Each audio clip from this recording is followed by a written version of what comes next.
वक्रतुंड महाकाय सूर्यकोटि समप्रभ निर्विघ्नं कुरु मे देव सर्वकार्येषु सर्वदा। वक्रतुंड महाकाय सूर्यकोटि समप्रभ निर्विघ्नं कुरु मे देव सर्वकार्येषु।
નગરીમાં કામદેવ નામે ખૂબ જ મોટા અને ધનાઢ્ય ગૃહસ્થ રહેતા હતા. એક વખત ભગવાન શ્રી મહાવીર તેમની નગરીમાં પધાર્યા. બધા જ નગરજનો ત્યાં શ્રી જિનેશ્વરને વંદન કરવા જતા હતા. તે જોઈને કામદેવ ગૃહસ્થ પણ ભગવાનની દેશના સાંભળવા જાય છે. ભગવાનની વાણી સાંભળી પ્રતિબોધ પામીને કામદેવ શ્રાવક ધર્મ ગ્રહણ કરે છે.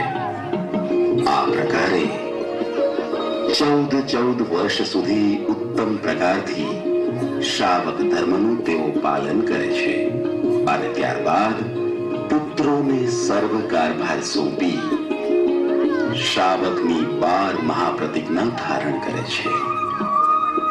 એક રાત્રિ કામદેવ કાયોત્સર્ગ ધ્યાનમાં લીન બેઠા છે. સુધર્મા સભામાં ઇન્દ્ર કામદેવની પ્રશંસા કરે છે. ત્યારે પોતાની જાતને બુદ્ધિમાન સમજતા એક દેવને તેમની વાત પર શ્રદ્ધા નહીં થતા તેવું વિચારે છે.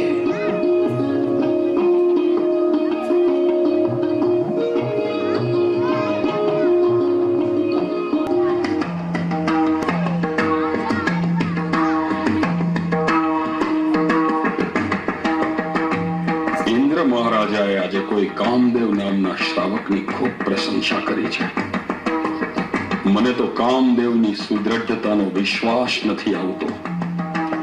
જ્યાં સુધી કોઈ દુઃખ ન પડ્યું હોય ને ત્યાં સુધી તો બધા સહનશીલ અને ધર્મ દ્રઢ લાગે.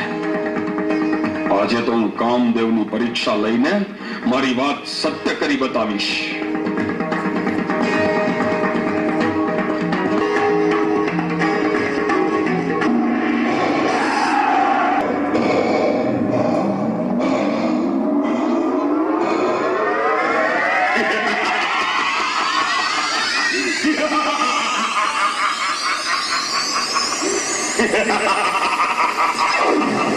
તું તારો ધર્મ છોડી દે, નહીં તો આ તીક્ષ્ણ ખડકથી હું તારા પ્રાણ હરી લઈશ. અકાળે મરણ પામતો તું દુર્ધ્યાનથી દુર્ગતિને પામીશ. તું સાંભળે છે ને? હવે તારું કમોત નક્કી.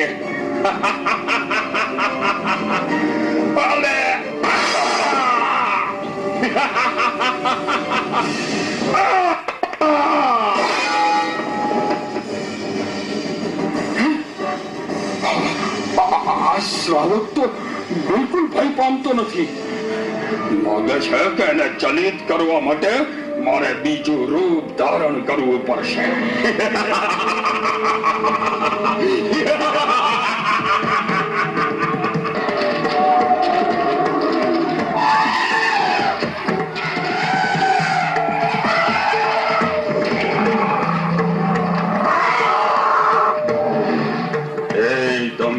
સાગર, આ સૂંઢથી તને આકાશમાં ઉછાળીને પૃથ્વી પર પાડીશ અને મારા પગ નીચે દબાવીને તારા શરીરના ચૂરે ચૂરા બોલાવી દઈશ. મારી તમામ શક્તિનો ઉપયોગ આ શ્રેષ્ઠી પર કરવા છતાં પણ કઈ જ અસર થતી જણાતી નથી. હવે તો હું ગમે તેમ કરીને પણ તેને ધર્મ ધ્યાનથી ચલિત કરીને જ રહીશ.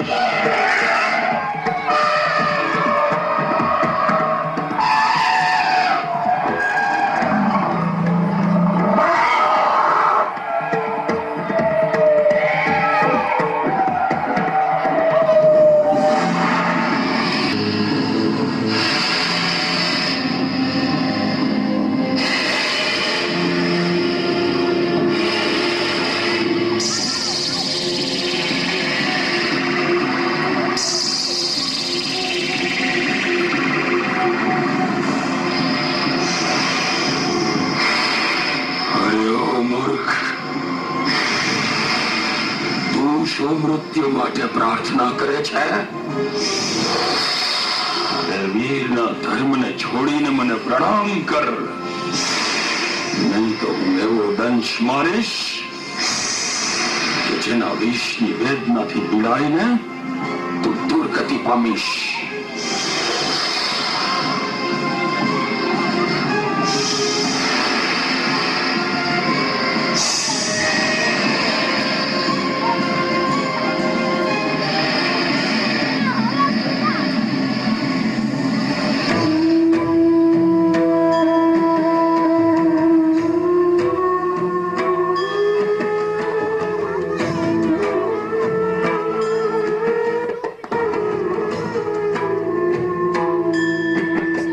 શ્રાવક, ધન્ય છે આપને અને આપની સહનશીલતાને. પરમ ધીર એવા શ્રી મહાવીર સ્વામીએ કહેલા, ધર્મ માર્ગમાં સ્થિર થયેલા તમે જ સત્ય છો. ચંદનના વૃક્ષની જેમ તમે પરિશહો સહન કરી મને સમ્યક સ્વરૂપી સુગંધ આપી છે. આપ જ મારા ધર્મગુરુ છો. મારા સર્વ અપરાધો ક્ષમા કરજો પ્રભુ, ક્ષમા કરજો.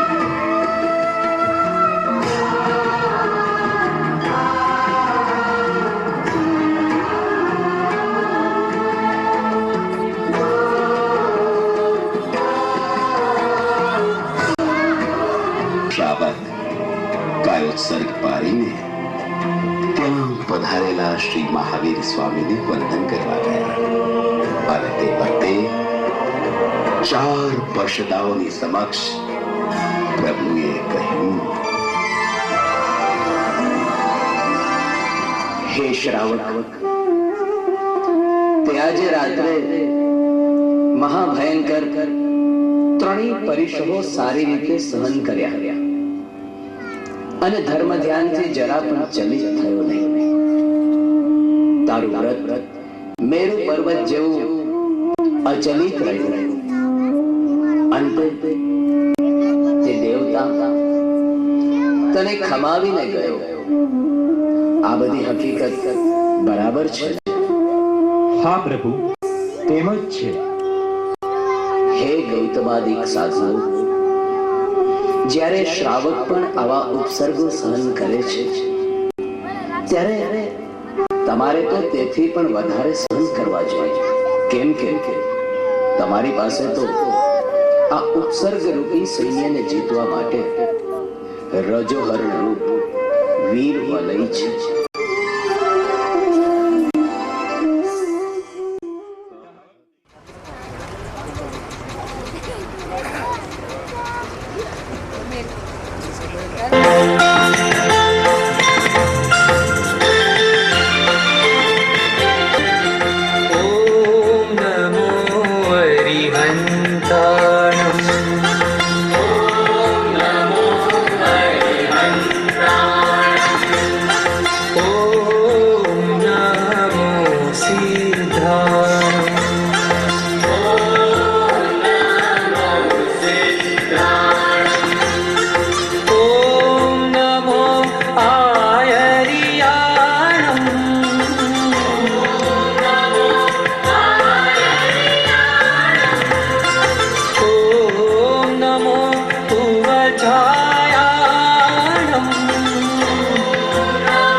अच्छा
શા માટે રડે છે? કઈ નહીં બેટા, એ તો એમ જ. તું તારે રમ. હા, માં, સાચું બોલ ને, શું થયું? કેમ ઉદાસ છો? બેટા, મેં આજે આપણા ઘર પાસેથી રાજશાસ્ત્રીની પાલખી પસાર થતી જોઈ તો મને આપણી પૂર્વ સ્થિતિનું સ્મરણ થઈ આવ્યું. તારા પિતાશ્રી જ્યારે આ મોભાવાળી પદવી ભોગવતા હતા ત્યારે આપણે કેટલા સુખી હતા. બેટા, જો તું ભણ્યો હોત તો શાસ્ત્રીની પદવી તારા પિતાની જગ્યાએ તું ભોગવતો હોત. જો માં, ભલે હું ભણ્યો ન હોઉં પણ બુદ્ધિશાળી તો છું જ. પરંતુ હું યોગ્ય ગુરુ પાસે જઈ વિદ્યા અભ્યાસ જરૂરથી કરીશ. જો ખરેખર વિદ્યા અભ્યાસની તારી ઈચ્છા હોય તો શ્રાવસ્તી નગરીમાં તારા પિતાના મિત્ર ઇન્દ્રગજ છે, ત્યાં ચાલ્યો છે બેટા. ભલે માં, હું હમણાં જ શ્રાવસ્તી નગરી જવા નીકળું છું.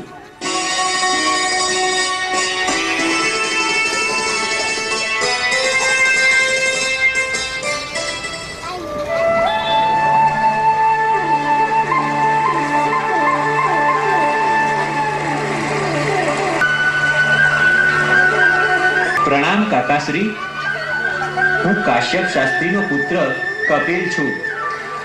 આયુષ્યમાન ભવ.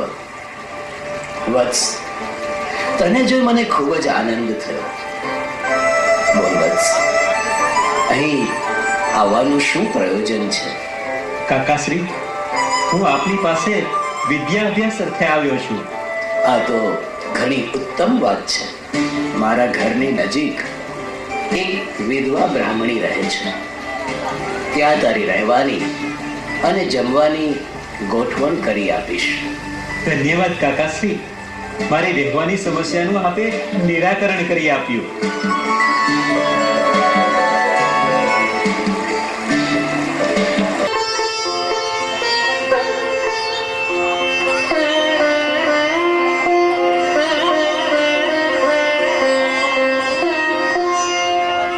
દેવી, હું કપિલ છું. શાસ્ત્રીજીએ મને આપને ત્યાં રહેવા મોકલ્યો છે. ભલે, ખુશીથી રહો.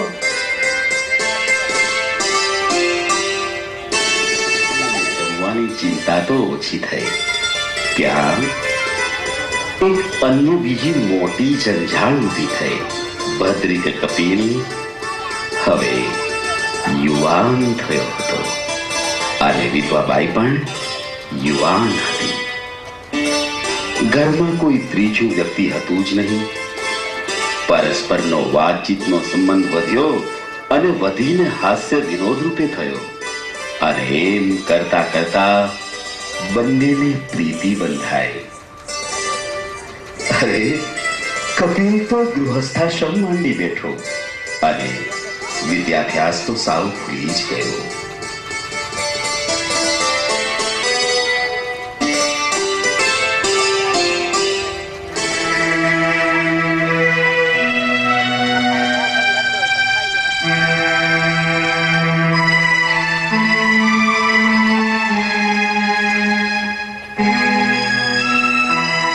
આર્ય, કેમ મૂંઝાયેલા લાગો છો?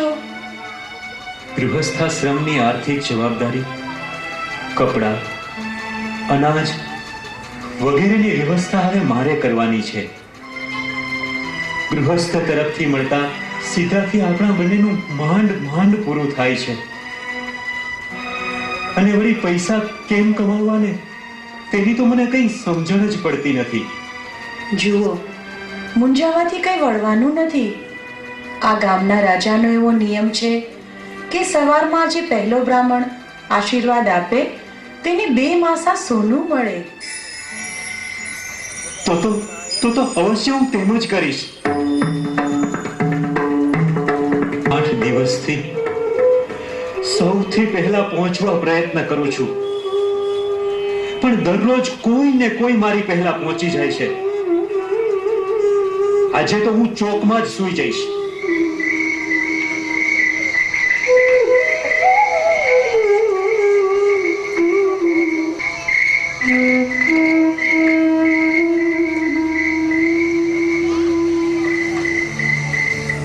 અરે,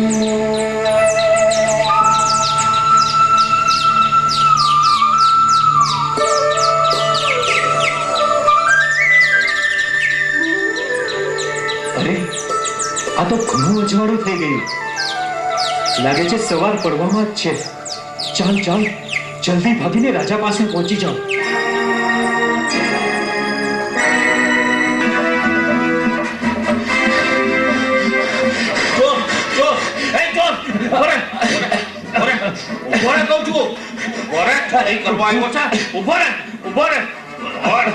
છોડી દ્યો.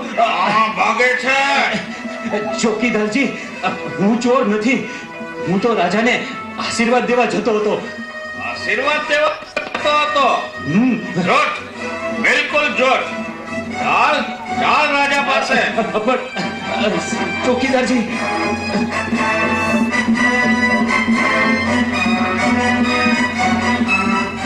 જય હો મહારાજ. મધરાતે ભાગતા ચોરને પકડી અને આપની પાસે આવ્યો છું. આને જોતા તો તે ચોર હોય તેવું લાગતું નથી.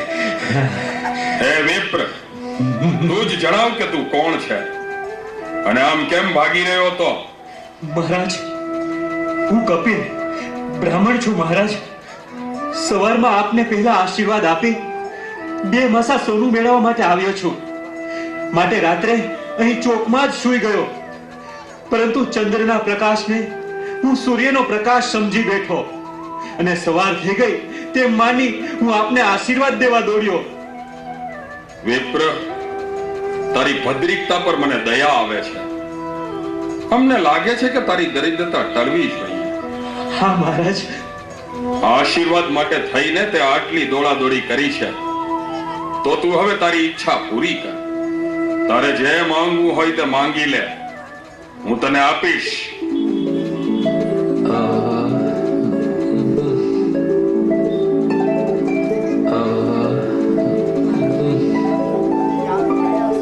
કેમ વિપ્ર, તમે કેમ કઈ માંગતા નથી?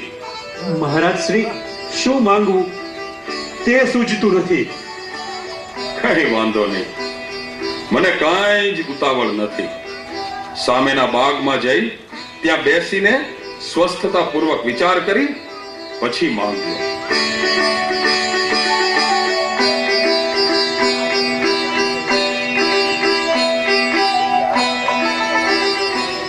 શું માંગુ?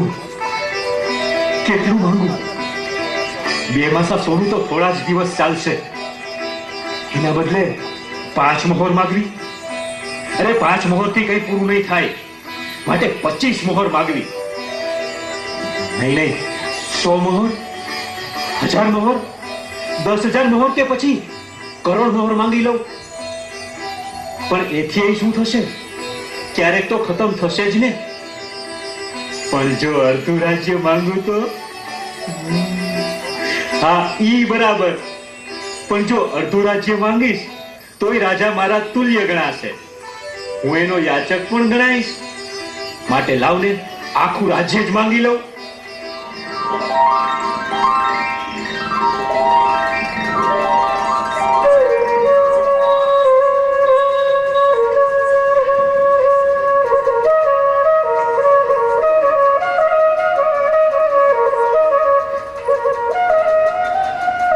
ભલા જીવ, આપણે એવો અપકાર શા માટે કરવો? જે આપણને ઈચ્છા પ્રમાણે આપવા તત્પર થયો તેનું જ રાજ્ય લઈ લેવું અને તેને જ ભ્રષ્ટ કરવો. અડધા રાજ્યની મારે શું જરૂર? કરોડ સોનૈયા મારે શું કરવાના? મારે 1000ની પણ ક્યાં જરૂર છે? માત્ર 2 માસા સોનું લેવા આવ્યો હતો, તે જ માંગી લઉં. પણ હું શું કરવા 2 માસા લઉં? હું કેમ સંતોષ માનતો નથી? તૃષ્ણા એ સંસાર વૃક્ષનું બીજ છે. સાચું સુખ તો સંતોષમાં જ છે. વિદ્યા અભ્યાસ માટે આવ્યો તો ને પડી ગયો વિષયમાં, અને વિષયમાં પડવાથી જ આ ઉપાધિમાં પડ્યો. ઉપાધિ વડે કરીને અનંત તૃષ્ણા સમુદ્રના તરંગમાં હું પડ્યો. સત્ય સંતોષ જેવું નિરુપાધિ સુખ એકઈ નથી, એકઈ નથી.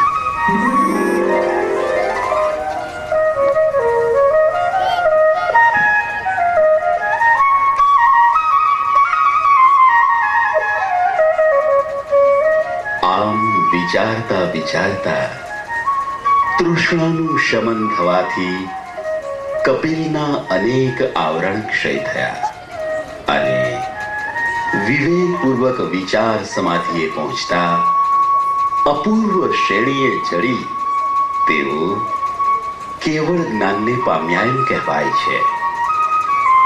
તૃષ્ણા કેવી કનિષ્ઠ વસ્તુ છે. જ્ઞાનીઓ એમ કહે છે કે તૃષ્ણા આકાશના જેવી અનંત છે. નિરંતર તે નવ યૌવન રહે છે. સંતોષ એ જ કલ્પવૃક્ષ છે અને એ જ માત્ર મનોવાંછિતતા પૂર્ણ કરે છે. તૃષ્ણા વાળો નર નિત્ય ભિખારી, સંતોષ વાળો જીવ સદા સુખી, સદા સુખી, સદા સુખી.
અંતરની વેદના કે મેં સહેવાયના વાલીડા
મને નીચો પેલો માર્ગ રૂંધે છે આડો આવીને તો લલચારે રોજ મને નીચો પેલો વારું વારું ને કોઈ વાર્યા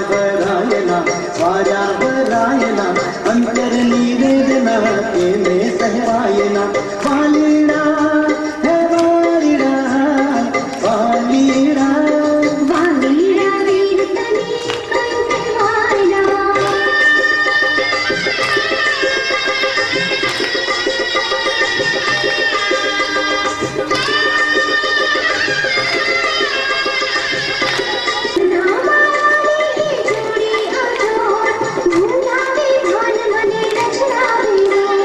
मन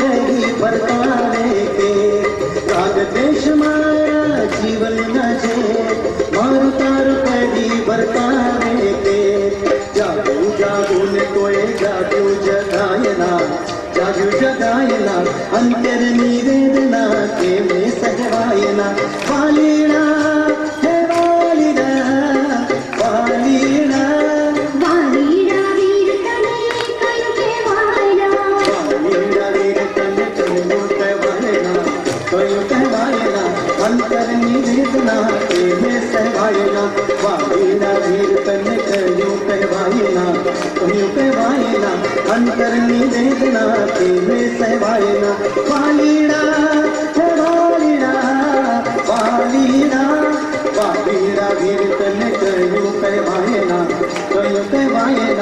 અંતરની વેદના કે મેં સહેવાયના અંતરની વેદના કે મેં સહેવાયના અંતરની વેદના કે મેં સહેવાયના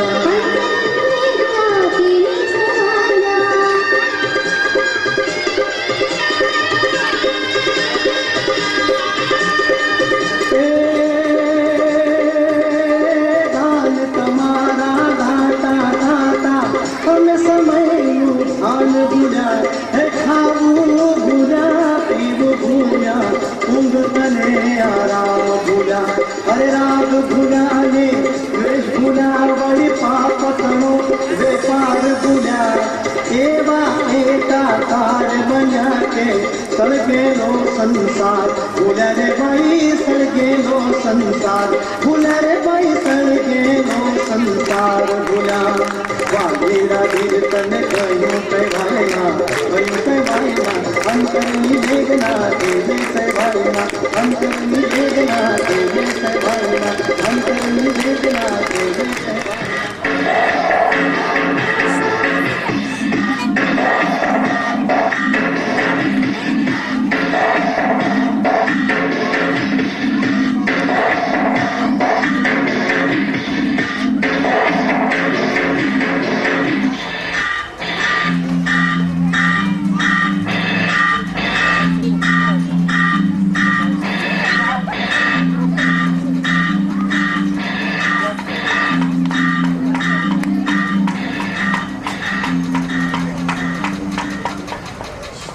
આયુષ, તારી પાસે કઈ નાસ્તો હોય તો આપને, મને બહુ ભૂખ લાગી છે.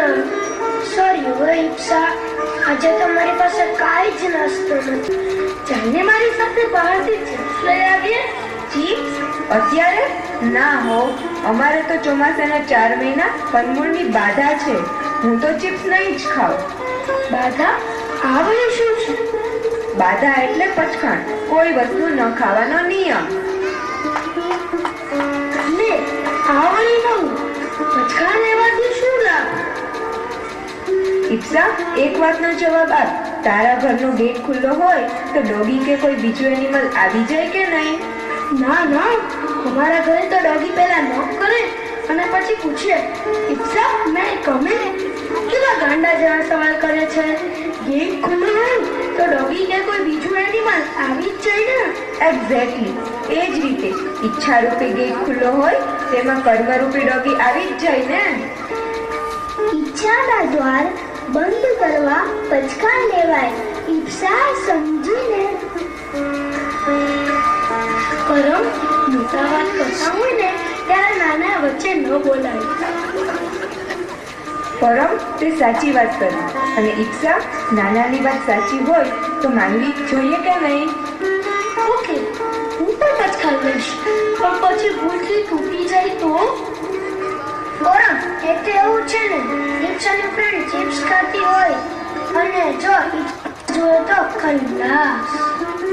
પછી ઈચ્છાથી કઈ લેવાય નહીં, ઈ તો તૂટી જ પડે.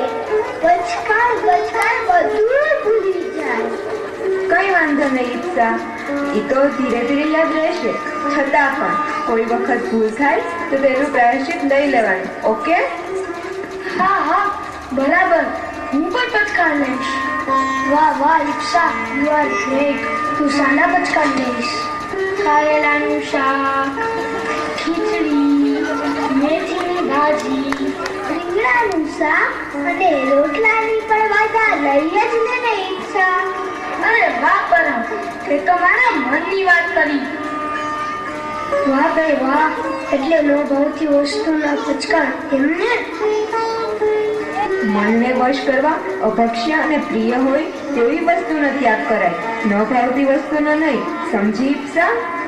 પણ હું મારી ભાવતી વસ્તુ ન ખાઉં તો મને નબળાઈ લાગે અને ચક્કર આવે. હવે નોટંકી બંધ કર ડ્રામાબાજ. અમે તો કંદગુળ ન ખાવાના પચખાણ લઈ છીએ. તારે લેવા છે કે નહીં? હા હા, લેવા છે ને. મેં કે ના પાડી. મારે પણ કર્મબંધનથી છૂટવું છે. તો ચાલો પેલું પચખાણનું ગીત ગાઈએ. અમે જઈએ જ્ઞાન શાળા, કરીએ જ્ઞાનની ઓળખાણ, કરીએ જ્ઞાનની ઓળખાણ. મન રૂપી અશ્વને બાંધો, લગામ રૂપી પછીખાણ. અરે ભાઈ લગામ રૂપી પછીખાણ. મંગલમ હરિહંતામ.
पूरे पूरो मांगू तो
પ્રણામ મહારાજ.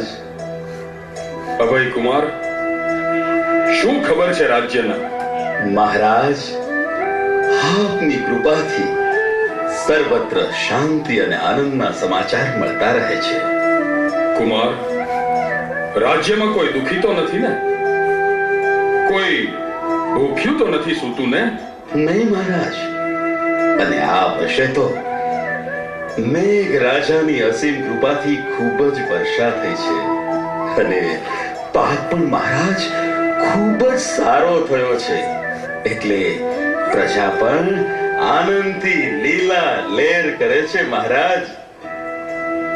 મહારાજ, આ વખતે સારો વરસાદ હોવાથી પશુઓ પણ ભરપેટ ચારો ખાઈને હૃષ્ટપુષ્ટ બન્યા છે. અતિ ઉત્તમ. રાજ્યમાં તો દૂધ અને ઘીની નદીઓ વહેતી હશે, નહીં? ના ના મહારાજ, ના, આપ સમજ્યા નહીં. પશુઓ પુષ્ટ બનવાથી હમણાં માંસની વિશેષ સસ્તાઈ છે. આ સામંતો બધા શું બોલી રહ્યા છે? કેમ આવી ક્રૂર વાતો કરે છે? શું એમને આ બધા અબોલ પશુની દયા નહીં આવતી હોય? મહારાજ, આપના ઉદ્યાન વિહારનો સમય થઈ ગયો છે અને મહારાણીજી પણ આપની પ્રતીક્ષા કરી રહ્યા છે.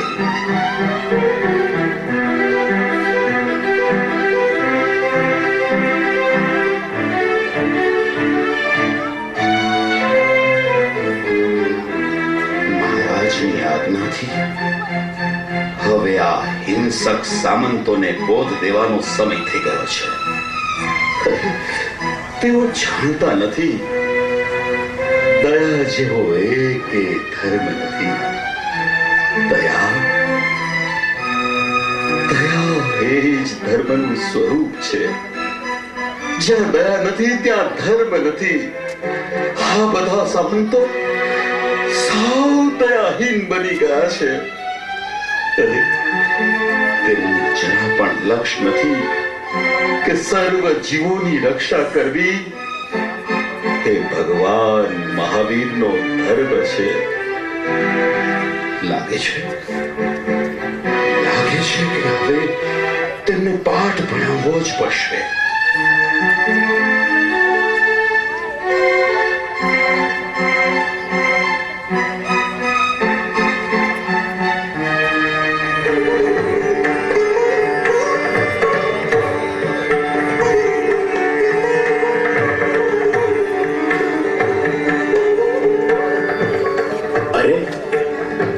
કુમારજી, આપ અત્યારે અહીં ક્યાંથી? આપે શા માટે પરિશ્રમ ઉઠાવ્યો? મને બોલાવ્યો હોત તો હું હાજર થાત. મને આપ સૌનું ખૂબ જ એક અગત્યનું કામ આવી પડ્યું છે, માટે મારે જ આપની પાસે આવવું પડે ને. હા, એક ગંભીર સમસ્યા ઉત્પન્ન થઈ છે. શું થયું? અમારા અહોભાગ્ય કે તમને કઈ મદદરૂપ થઈ શકીશું. શું સમસ્યા છે? મહારાજ તો ક્ષેમ કુશળ છે ને? એ જ તો સમસ્યા છે. મહારાજને અચાનક જ કોઈ ગંભીર મહારોગ ઉત્પન્ન થયો છે. અરે ઘણા વૈદ્યોને બોલાવ્યા, પણ બધા જ વૈદ્યોએ એક જ ઉપાય સૂચવ્યો છે. અરે તો પછી શાની રાહ જુઓ છો? ચાલો જલ્દીથી મહારાજની સારવાર કરવા એ ઉપાયને અમલમાં મૂકીએ. પણ ઉપાય જરા મુશ્કેલ છે. વૈદ્યરાજે કહ્યું કે કોઈ કોમળ મનુષ્યના કાળજાનું 1.25 ટાંકભર માંસ મળે તો રોગ મટે. અને તમે બધા મહારાજના પ્રિય છો, માટે જ હું તમારી પાસેથી માંસ લેવા આવ્યો છું. મર્યા વગર તો કાળજાનું માંસ કેમ આપી શકાય?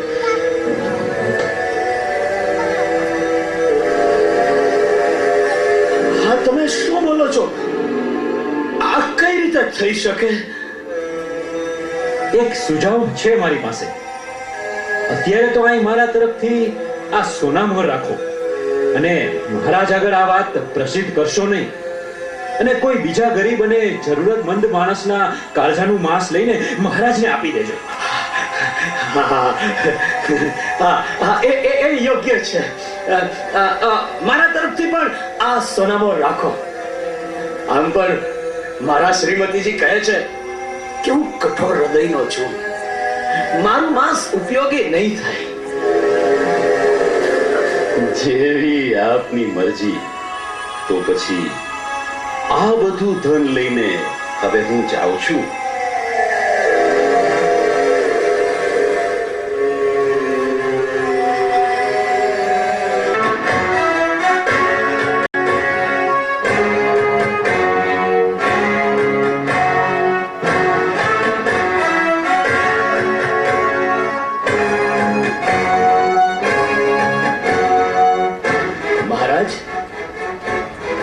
કુશળ છો ને?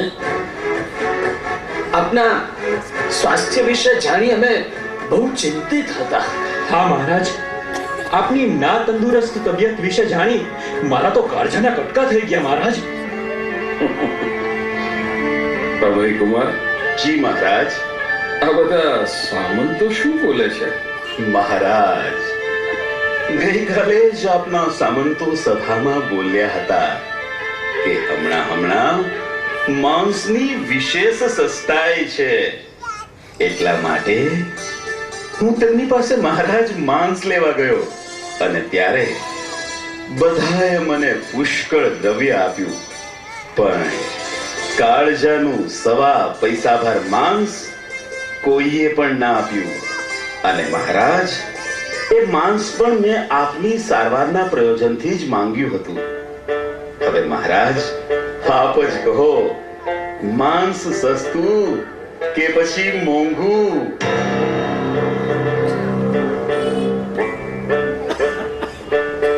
આ કઈ મેં તમને કોઈને દુઃખ આપવા નથી કર્યું, પરંતુ બોધ આપવા કર્યું છે. જ્યારે આપણા શરીરનું માંસ આપવું પડે તો ખૂબ જ ભય લાગે છે, કારણ કે દરેક જીવને પોતાનો દેહ પ્રિય છે. જેમ આપણે અમૂલ્ય વસ્તુઓ આપીને પણ પોતાનો જીવ બચાવીએ છીએ, તે જ રીતે તે બિચારા પામર પ્રાણીઓને પણ એમ જ હોવું જોઈએ. તેમને મોતરૂપ દુઃખ આપીએ તે કેવા પાપનું પ્રબળ કારણ છે. માટે આપણે આ વચન નિરંતર લક્ષ્યમાં રાખવું જોઈએ કે સર્વ જીવની રક્ષા કરવી એના જેવો એક પણ ધર્મ નથી. સર્વ જીવની રક્ષા કરવી એના જેવો એક પણ ધર્મ નથી.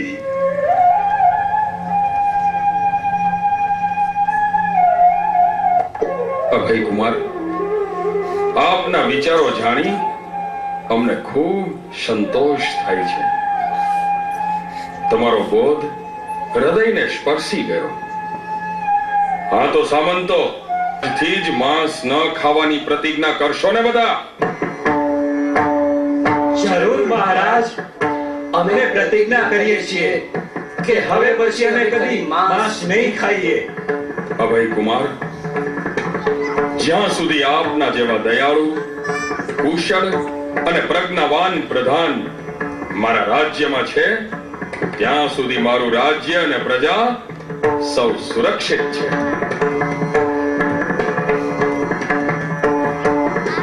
શ્રેણીક મહારાજની જય હો! દયાવત્સલ પ્રજાવત્સલ શ્રેણીક મહારાજની જય હો! બુદ્ધિશાળી પ્રધાન અભય કુમારની જય હો!